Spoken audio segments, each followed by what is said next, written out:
జనరల్‌గా ఇప్పుడేంటంటే diabetes control కోసం కొన్ని ఇంజెక్షన్స్ వచ్చాయి. సెమాగ్లుటైడ్ అని చెప్పేసి కొన్ని రకాల ఇంజెక్షన్స్ ఈరోజు మార్కెట్‌లో అవైలబిలిటీ ఉన్నాయి. యాక్చువల్‌గా ఇది రిసర్చ్ మాలిక్యూల్‌గా అమెరికాలో ఫస్ట్ దాన్ని లాంచ్ చేశారు.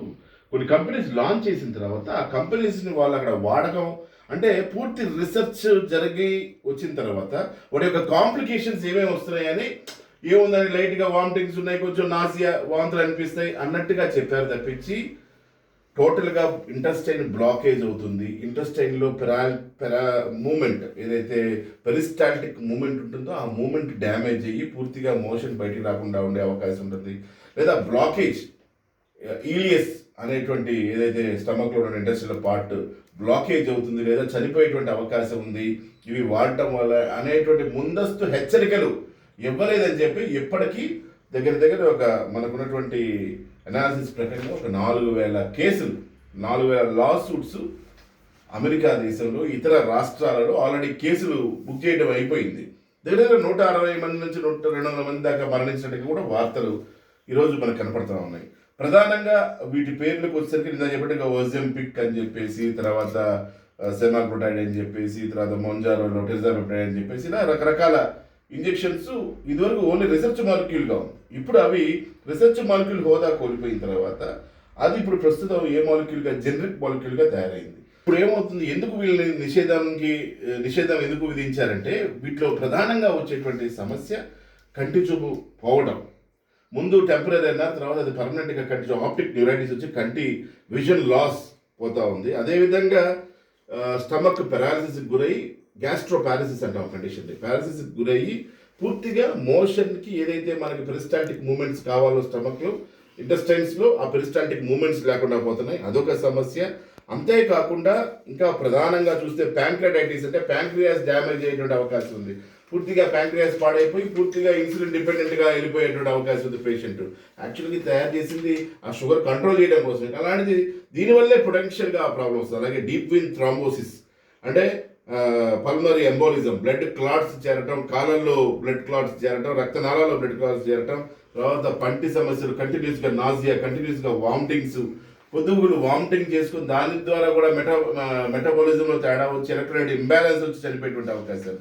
ఇలాగ అనేకమైనటువంటి కారణాలు, నిద్ర లేమి రావడం కానివ్వండి, సైకోసిస్ రావడం, ఇది కంటిన్యూస్గా వాడటం వల్ల సైకోసిస్ వచ్చి సైకోసిస్లో చనిపోయేటువంటి అవకాశం, వాళ్ళు సైకోసిస్ సూసైడల్ టెండెన్సీస్ రావడం. అలాగే చూస్తే నేను చెప్పినట్టు non arthritic anterior ischaemic optic neuropathy అనేటువంటి ఐ రాటింగ్ అంటే కుళ్ళిపోయేటువంటి ఆ కళ్ళు లాగా తయారయ్యేటువంటి అవకాశం.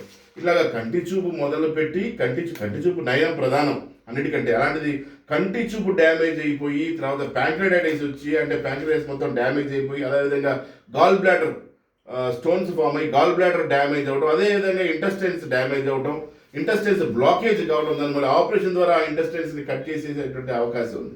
సో ఇన్ని రకాల ప్రాణాంతకమైనటువంటి కాంప్లికేషన్స్ ఇవన్నీ చూస్తే మీకు ప్రాణం పోయేటువంటి కాంప్లికేషన్స్గా మారినటువంటి ఈ తరుణంలో వీటి మీద డీసీఏ కానివ్వండి, లేదు ఇప్పుడు ఇతర దేశాల్లో చూడండి 4,000 కేసులు కోర్టులో ఉన్నాయి.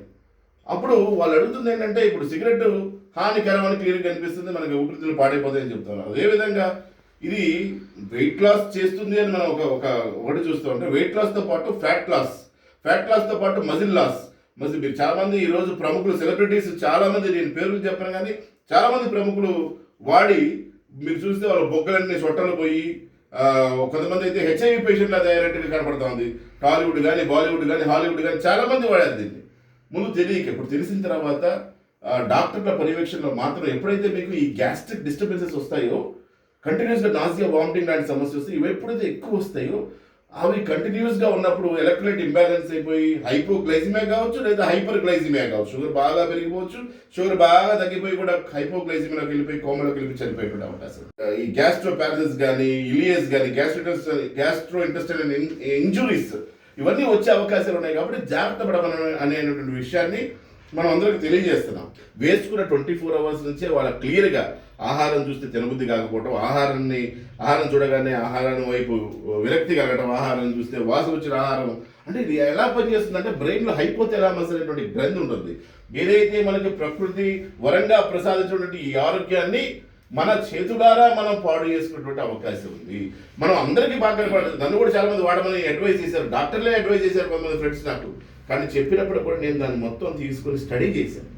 స్టడీ చేసి ఎప్పుడైతే ఈ సమస్యలు ఉన్నాయో ఇది వాడటం మంచిది కాదని నిర్ధారణ చేసుకున్న తర్వాత వాడటం మానేశాం. కాబట్టి ఇలాంటివి అందరూ చెప్తుంటారు ఉచిత సలహాలు. ఇప్పుడు వాట్సాప్ యూనివర్సిటీలు కానీ ప్రజలు కానివ్వండి, ఈరోజు మనకు తెలుసు అనేక మంది ఈరోజు వాట్సాప్ యూనివర్సిటీలు కానీ యూట్యూబ్లు కానీ విచ్చలవిడిగా వాడుకుంటూ ఎవరి బ్రెయిన్లో ఎంత తిక్కుంటే ఆ తిక్కని మన ప్రజలందరికీ ఎక్కించేసేటువంటి ప్రయత్నం చేస్తూ ఉన్నారు. కంట్రోల్ అథారిటీస్ కానివ్వండి, ఇన్ఫర్మేషన్ మీద మేము ఓవర్ ది కౌంటర్ ప్రిస్క్రిప్షన్ ఇవ్వద్దండి. ఇది ఓవర్ ది కౌంటర్ ప్రిస్క్రిప్షన్స్ మందులు ఎక్కువైపోతున్నాయి. అవి అనేకమైనటువంటి డ్రగ్స్ ఉన్నాయండి ఈరోజు ఓవర్ ది కౌంటర్ అమ్మే. ఎలాగా ఓవర్ ది కౌంటర్ ఏ డ్రగ్స్ ఇవ్వమాకండి, చాలా ప్రాణాంతకం అవుతుందని చాలాసార్లు ఇండియన్ మెడికల్ అసోసియేషన్ ద్వారా ప్రభుత్వానికి విన్నవించాం. డీసీజేకి ఎవరైతే కంట్రోలర్స్ ఉన్నారో డ్రగ్ కంట్రోలర్స్ వారందరికీ విన్నవిస్తున్నాం. ఎప్పటికీ కూడా డ్రగ్స్ని నియంత్రణలో పెట్టాల్సిన అవసరం ఉంది. ఓవర్ ది కౌంటర్ ప్రాణాంతకమైన డ్రగ్స్ని ఇవ్వకూడదు. ముఖ్యంగా ప్రజలు కూడా మీరు చాలామంది చూస్తూ ఉంటే అనేకమైన విషయాన్ని చాట్ జీపీటీలో అక్కడక్కడ తెలుసుకొని ఆ డ్రగ్స్ని వాడుకోవడం ద్వారా వాళ్ళు డైరెక్ట్గా ఐసీయూ పాలయ్యారు. ఐసీ నుంచి మార్చి నుంచి పైకి వెళ్ళిపోయేటువంటి దాఖలాలు చాలా కనపడుతున్నాయి. కాబట్టి నేను ప్రజలకు వినవించేది ఏంటంటే తప్పకుండా మీరు వైద్యుల పర్యవేక్షణ మాత్రమే ఇలాంటి డ్రగ్స్ వాడాలంటే కూడా. ఎందుకంటే ఎప్పుడైతే మీకు సమస్యలు మితిమీరిపోతాయో 24 గంటలు మీకు స్టార్ట్ అవుతుంది. వాంతులు అవడం కానివ్వండి, మోషన్ పాస్ కావడం, గ్యాస్ బ్లోటింగ్ అవ్వడం కానివ్వండి, పొట్ట బరువుగా అనిపిస్తుంది, 24 గంటలు మీకు స్టార్ట్ అవుతాయి. ఇవన్నీ స్టార్ట్ అయినప్పుడు ఏ విధంగా వాటిని నియంత్రించాలి, ఈ సమస్యను పోగొట్టాలా లేదా మందులనే ఆపేయాలా అనేటువంటి డెసిషన్ డాక్టర్ గారు తీసుకోవడానికి అవకాశం ఉంటుంది. అదేవిధంగా మీ ప్యాంక్రియాస్ ఎప్పుడైతే రక్త పరీక్షలు చేయించుకొని మీ ప్యాంక్రియాస్ డ్యామేజ్ అవుతున్నప్పుడు, మీ గాల్ బ్లాడర్ డ్యామేజ్ అవుతున్నప్పుడు, లేదా ఇతర ఆరోగ్య ఇంటర్నల్ పార్ట్స్ డ్యామేజ్ అవుతున్నప్పుడు ముందే ఆపేయడానికి అవకాశం ఉంటుంది.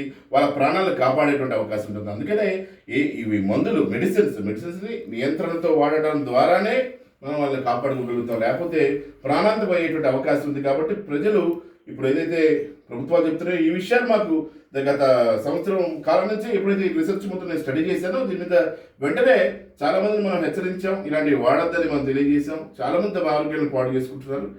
అందరికీ బాగా కనపడాలని, సన్న కనపడాలని, లేదా ఇంకొక కనపడాలి. కానీ మీరు షార్ట్ కట్ మార్గాలలోకి వెళ్తే మీ ప్రాణాపాయం వస్తుంది. షార్ట్ కట్ మార్గాలు కాదు, మీరు రెగ్యులర్గా వ్యాయామం చేయటం, ఆహార అలవాట్లో మార్పులు తీసుకురావటం, ప్రోటీన్ డైట్, ఫైబర్ డైట్ రిచ్గా తీసుకొని ప్రోటీన్, ఫైబరు, లో కార్బోహైడ్రేట్స్ తీసుకొని చక్కటి నిద్ర, 8 గంటల నిద్ర. స్ట్రెస్ ప్రధానమైనటువంటి పాత్ర పోషిస్తుంది. కాబట్టి మానసికమైనటువంటి స్ట్రెస్ని తగ్గించుకుంటూ మంచి ఆహారపు అలవాట్లు, మంచి లక్షణాలు, క్రమశిక్షణమైనటువంటి మంచి లక్షణాలతో జీవించగలిగితే మంచి ఆరోగ్యం వస్తుంది.